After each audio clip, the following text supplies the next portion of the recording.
नेपाल अपाङ्ग सङ्घ खगेन्द्र नवजीवन केन्द्रमा बसोबास गर्ने 7 जना अपाङ्गता भएका व्यक्तिहरूका लागि दाङ जिल्ला घोराई वडा नम्बर 2 रामपुर बस्ने श्री बालिका अधिकारी, श्री गोविन्द अधिकारी, छोरा गणेश अधिकारी र राजपुर 1 कटबेरुवा देउखोरी बस्ने श्री ढोरे पार्दे, शारदा पार्दे, दिपेश पार्दे, दीपिका पन्त पार्दे लगायतका व्यक्तिहरूले सङ्घको कार्यालयमा उपस्थित भई खाद्यान्न सहयोग गर्नुभएको छ।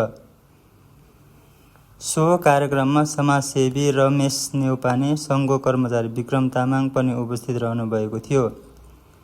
दाताहरू सबैजना मिलेर संस्थाको रु 1 सहयोग अभियान अन्तर्गत नगद 1500, अक्षय रुपियाँ 1500 पनि सहयोग गर्नुभएको छ। सहयोगी दाताहरूलाई सङ्घको तर्फबाट विशेष धन्यवाद। खाद्यान्नमा क्रमशः चामल 2 बोरा, तोरीको तेल 1 लिटर, दाल 3 किलो, बिस्कुट 2 पोगा, नुन 1 पोगा, तरकारी बन्द 2 किलो, माछा 2 किलो रहेको छ। सहयोगको लागि फेरि पनि धन्यवाद।